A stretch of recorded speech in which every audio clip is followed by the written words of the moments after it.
മറയൂർ ഉദുമൽപേട്ട അന്തർസംസ്ഥാന പാതയിൽ മറയൂരിന് സമീപം വനമേഖലയിൽ പാതയോരത്ത് മാലിന്യ നിക്ഷേപം രൂക്ഷം. പ്ലാസ്റ്റിക് മാലിന്യങ്ങൾ അടക്കം വനമേഖലയിൽ വലിയ തോതിൽ നിക്ഷേപിക്കപ്പെട്ടിട്ടുണ്ട്. മാലിന്യ നിക്ഷേപം തടയാൻ നടപടിയുണ്ടാകണമെന്നാണ് ഉയരുന്ന ആവശ്യം. മറയൂർ ടൗണിന് സമീപം ചിന്നാർ വനമേഖലയുടെ ഭാഗമായ ഇടങ്ങളിലാണ് മാലിന്യ നിക്ഷേപം രൂക്ഷമായിട്ടുള്ളത്. മറയൂർ ഉദുമൽപേട്ട അന്തർസംസ്ഥാന പാത കടന്നുപോകുന്ന പ്രദേശത്താണ് മാലിന്യ നിക്ഷേപം നടക്കുന്നത്. ഭക്ഷണാവശിഷ്ടങ്ങളും പ്ലാസ്റ്റിക് മാലിന്യങ്ങളുമടക്കം പാതയോരത്ത് വനമേഖലയിൽ വലിയ തോതിൽ നിക്ഷേപിക്കപ്പെട്ടിട്ടുണ്ട്. റോഡിൽ നിന്നും വനമേഖലയിലേക്ക് മാലിന്യം വലിച്ചെറിയുകയാണ് ചെയ്യുന്നത്. വനമേഖലയിലെ മാലിന്യ നിക്ഷേപം തടയാൻ നടപടിയുണ്ടാകണമെന്നാണ് ആവശ്യം. ഇത് മറയൂരിൽ നിന്ന് ഉടുമൽപേട്ടയ്ക്ക് പോകുന്ന വഴിയാണ്.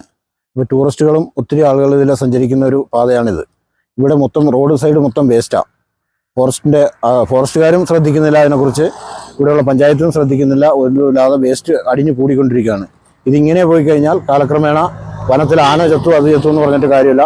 മൃഗങ്ങൾ ഒത്തിരി സഞ്ചരിക്കുന്ന സ്ഥലവും മൃഗങ്ങൾ ഇട്ട് താമസിക്കുന്ന സ്ഥലമാണ്.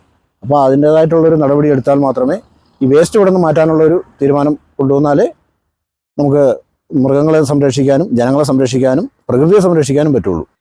മാലിന്യം നിക്ഷേപിക്കരുതെന്ന് സൂചിപ്പിച്ച വനംവകുപ്പ് മുന്നറിയിപ്പ് ബോർഡ് സ്ഥാപിച്ചിട്ടുണ്ടെങ്കിലും ഇതിന് തൊട്ടരികിൽ തന്നെയാണ് മാലിന്യ നിക്ഷേപം നിർബാധം തുടരുന്നത്. പ്ലാസ്റ്റിക് മാലിന്യം പ്രദേശത്ത് കുന്നുകൂടിയാൽ വനമേഖലയുടെ സ്വാഭാവികത നഷ്ടമാകുന്ന സ്ഥിതിയുണ്ടാകും. കാട്ടുമൃഗങ്ങൾക്കും ഇത് ഭീഷണിയാണ്. പഞ്ചായത്തും വനവകുപ്പും മാലിന്യ നിക്ഷേപം തടയാൻ കർശന നടപടി സ്വീകരിക്കണമെന്നാണ് ആവശ്യം. News bureau, Adimali.